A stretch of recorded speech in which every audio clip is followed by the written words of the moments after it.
નમસ્કાર મિત્રો, અમારા નવા વિડીયોમાં આપ સૌનું હાર્દિક સ્વાગત છે। આજે આપણે વાત કરીશું મધુ પ્રમેહ। આ વાર્તા તમારી આંખમાં આંસુ લાવી દેશે। મધુ અને મનુના લગ્ન પછી સામાજિક રિવાજ પ્રમાણે 3 દિવસ મધુ સાસરે રહી, તે પણ ગામડે સાસુ, સસરા, નણંદ જેઠાણી સાથે। હવે તે બીજી વાર સાસરે આવી, પણ આ વખતે શહેરમાં રહેવાનું હતું। મનુને ફેક્ટરીમાં નોકરી હતી અને રહેવાનું પણ ચાલીના ભાડાના મકાનમાં, એકલા સ્વતંત્ર। આજે પહેલા જ દિવસે મધુએ સવારે ચા બનાવી અને પતિ મનુને જગાડ્યું।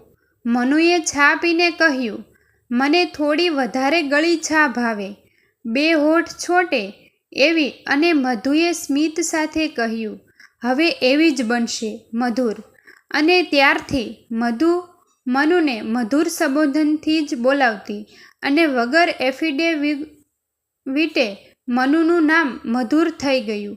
2 વર્ષના લગ્ન જીવન બાદ તેમને ત્યાં એક દીકરી જન્મી, મધુ અને મધુરની દીકરી હનિશા। આડોશ પાડોશની સ્ત્રીઓ મધુને સમજાવતી કે આ નાની દીકરીને કોઈ પણ સાબુથી ન નવડાવાય, એટલે માટે જોન્સન બેબી સોપ જ વાપરવો। અને ધોરણ 5 મધુએ આ મહિનામાં લાવવાના કરિયાણાના લિસ્ટમાં સાબુનું નામ લખી દીધું। આજે મધુર કરિયાણું ખરીદવા ગયો હતો। બધી વસ્તુઓ આવી ગયા પછી બિલ બન્યું। બિલ ચૂકવવામાં 40 રૂપિયા ખૂટતા હતા। મધુરે દુકાનદારને કહ્યું, એટલા રૂપિયાની કોઈ વસ્તુ કાઢી લો। દુકાનદારે બેબી સોપ, જે 38 રૂપિયાનો હતો, તે કાઢી લીધો। મધુરે પૂછ્યું, એ શું છે? દુકાનદારે કહ્યું, આ નાના છોકરાને નાવાનો સાબુ। મધુરે સાબુ પાછો મુકાવ્યો અને 2 કિલો ખાંડની કોથળી બતાવીને કહ્યું કે ખાંડ 1 કિલો જ આપો। મધુરને રોજ રાત્રે ડાયરી લખવાનો શોખ હતો। તે આખા દિવસની મહત્વની ઘટના તેમાં લખતો।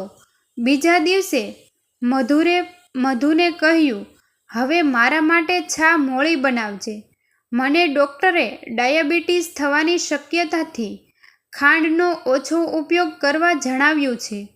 મધુએ કહ્યું, બિલકુલ મોળી તમને ફાવશે? અને મધુરનો જવાબ હતો, એક તો મારું નામ મનુભાઈ મીઠાભાઈ ગોર અને તારું નામ મધુ, દીકરી હનિશા। અરે દિવસમાં એકવાર પણ તારું નામ લઉં તો સાકરના 4 ગાંગડા મોંમાં હોય તેવા મીઠાશ લાગે છે। અને મધુએ હસીને કહ્યું, મધુર, એટલે જ તને ડાયાબિટીસ હશે।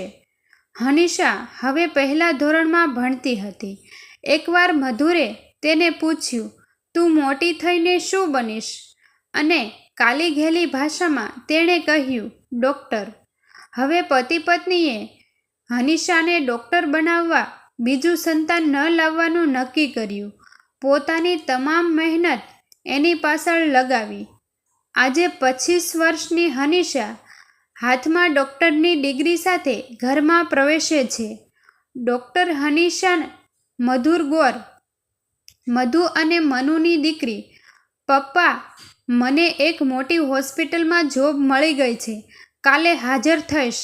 કાલે તમે અને મમ્મી આવજો, ત્યાં તમારું ફ્રી બોડી ચેકઅપ થઈ જશે।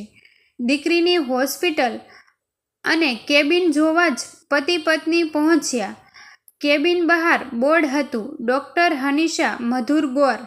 આ વાંચીને નીલ આર્મસ્ટ્રોંગને ચંદ્ર પર પગ મૂકતા જે ગર્વ થયેલો, તેથી વિશેષ ગર્વ સાથે પતિ પત્નીએ તે કેબિનમાં પગ મૂક્યો। હનિશાએ પપ્પા મધુરના બોડી ચેકઅપ રિપોર્ટને જોયા। પપ્પા, તમને તો શુગર છે જ નહીં, અને મને સમજણ આવી ત્યારથી આપ મોળી ચા પીવો છો। બેટા, શુગર મોટા લોકોને હોય, આપણને તો મીઠાશ હોય। તારા આ મશીનો શુગર માપી શકે, મીઠાશ માપવા તો દિલ જોઈએ। મધુરે હસતા જવાબ આપ્યો, મમ્મી પપ્પાના ગયા પછી ફરી હનીશાએ રિપોર્ટ જોઈ કાગળ પરથી નજર હટાવી. તેની કેબિનની દિવાલ પર એક સ્ટીકર હતું. તેમાં લખ્યું હતું, ડાયાબિટીસ રોગથી ડિસઓર્ડર છે, નિયમિત ચેકઅપ કરાવો, તે વારસાગત થઈ શકે છે. એક લેડી પ્યુને આવીને પૂછ્યું, મેડમ, છા લેશો કે કોફી? હનીશાએ કહ્યું, છા. પછી સહેજ વિચારીને બોલી, બિલકુલ મોળી, ખાંડ વગરની. આય હાય બેન, તમને શુગર છે આટલી નાની ઉંમરે? ના, મને શુગર નથી, વારસાગત મીઠાશ છે. પ્યુન કાંઈ સમજ્યા વિના ચાલી ગઈ. હનીશાને આજે ઊંઘ ન આવી. તેણે ઉઠીને પપ્પાનું કબાટ ખોલ્યું. તેમાંથી પોતાના જન્મદિવસના વર્ષની ડાયરી કાઢી. દીકરી હનીશાનો જન્મ પછીના 3-4 દિવસ અને એક પાના પર જોન્સન બેબી સોપ ખરીદવા 1 કિલો ખાંડ પાછી આપી અને ખાંડનો કાયમી ત્યાગ કર્યો એ લખેલું હતું. હનીશાની આંખમાં આંસુ હતા. આંસુનું એક ટીપું જોન્સન બેબી સોપ લખેલું ત્યાં પડ્યું, બિલકુલ જોન્સન શબ્દ ના સન શબ્દ પર. શાહી પેનથી લખાયેલું તે વાક્ય ભૂંસાયું. હવે જોન્સન બેબી સોપના બદલે જોન બેબી સોપ વંચાતું હતું. સન શબ્દ ગાયબ હતો. જે ડાયરીના પાને પાને મધુ અને હનીશા ધબકતા હોય ત્યાં સન હોય કે ન હોય, શું ફરક પડે છે?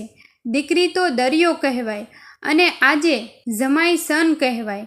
મિત્રો, આવા જ નવા અને દરેકના જીવનમાં ખૂબ જ ઉપયોગી બની શકે તેવી ઘટનાઓ તેમજ સત્ય ઘટનાઓ અને અનેક અવનવી વાર્તાઓ તથા ધાર્મિક કથાઓ સાંભળવા માટે અમારી ચેનલને લાઈક, શેર અને સબસ્ક્રાઈબ કરવાનું ભૂલશો નહીં મિત્રો.